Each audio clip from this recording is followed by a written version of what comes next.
Sem vencer as 5 rodadas, a Ponte já volta a campo no próximo domingo, precisando dar uma resposta ao torcedor. Com a derrota para o Criciúma, a distância para a zona de rebaixamento caiu para 4 pontos. E o adversário da próxima rodada é justamente o time que abre o Z4 da Série B. Eu acho que quem não tem 30 pontos ainda, todo mundo está pensando nessa situação, né? Não tem dúvida que a gente pensa em chegar aos 45, o mais rápido possível. Mas vai ser sofrido até o final, a gente sabe, e a gente está pronto para lutar. Além do momento complicado na competição, a Ponte também vive um jejum dentro da própria casa. A última vitória aqui no Majestoso foi há mais de um mês, contra o Novo Horizontino, ainda pela 15ª rodada. E de lá para cá, mais 3 jogos, com 2 empates e 1 derrota. Precisa competir mais, a gente precisa ser mais intenso, a gente precisa jogar futebol, né? A gente precisa criar um pouco mais o jogo, pensar um pouco mais o jogo. Ainda em busca da primeira vitória à frente da Macaca, Pintado não vai poder repetir a escalação mais uma vez. Isso porque Felipinho recebeu o 3º cartão amarelo contra o Criciúma e é desfalque confirmado. Com isso, Amaral deve ganhar mais uma oportunidade no meio-campo.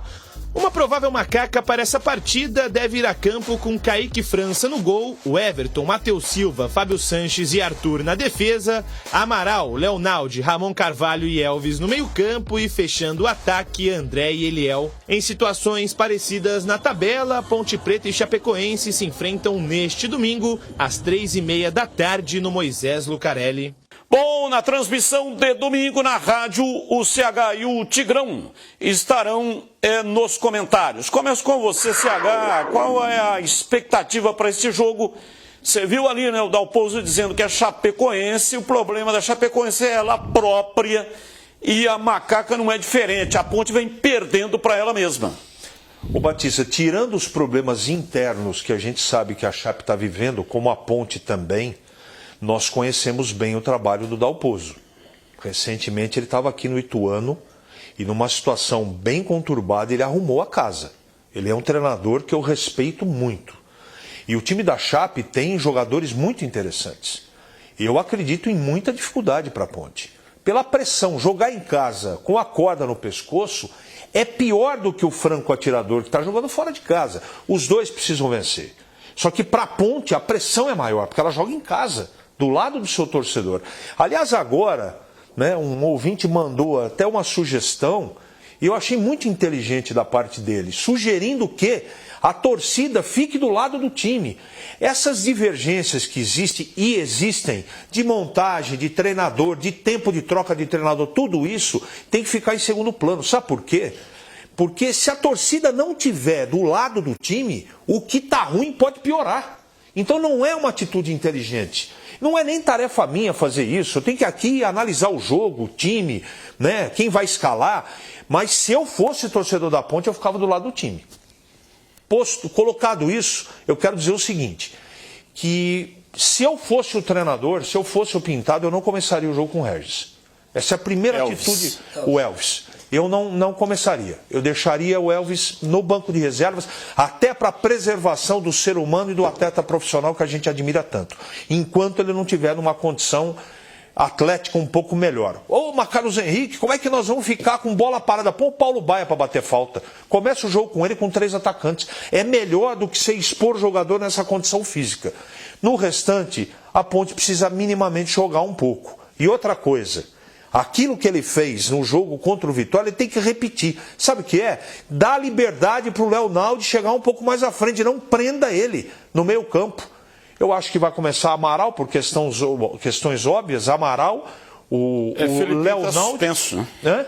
Felipinho está suspenso. Então deve jogar com o Amaral, com o Leonaldi, e eu não sei se ele vai começar com o Ramon Carvalho, mas eu tiraria o Regis do time para preservar o jogador. O Elvis.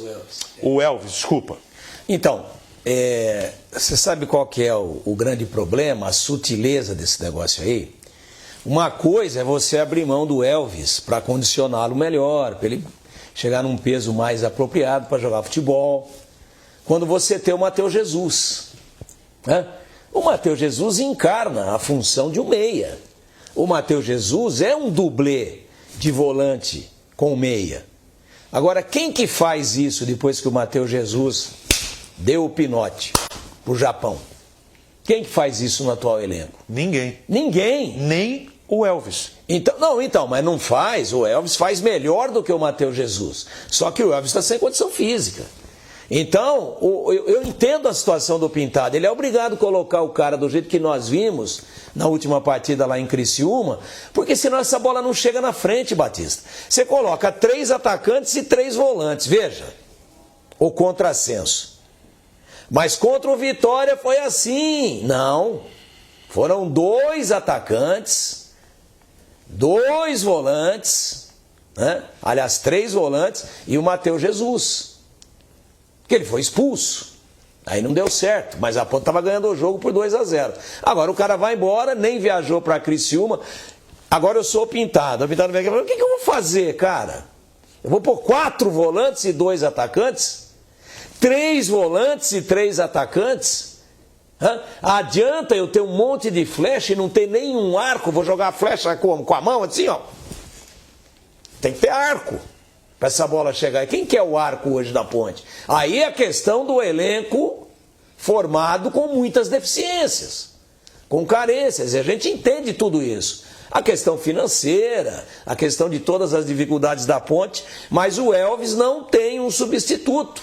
Seria o Cássio Gabriel? Sim, mas também foi embora na janela. Então, não vai pôr o Elvis. Por quê? Questões óbvias, condição física. Mas, meus amigos, como que essa bola, a Ponte precisando ganhar o jogo, e só fazendo uma correção aí, Chapecoense está na zona de rebaixamento, 18 pontos. Tem o mesmo número de pontos que a equipe do Tombense, mas tem uma vitória a menos. Tombense com 5, a Chape com 4. Vem também com a faca entre os dentes, só que tem um detalhe. A Chapecoense tem um jogo a menos que a Ponte. 19, Tigão. 19 pontos. Mas está na zona de rebaixamento, 17ª. Que é o primeiro da zona. É o primeiro. Então, Batista, é uma guerra. Eu já considero esse jogo aí jogo de vida ou morte. E a torcida da Ponte vai ter mais uma vez que jogar, vai ter que defender, fazer gol, vai ter que fazer cruzamento. Está na mão da torcida, porque dentro de campo vai ser uma barra.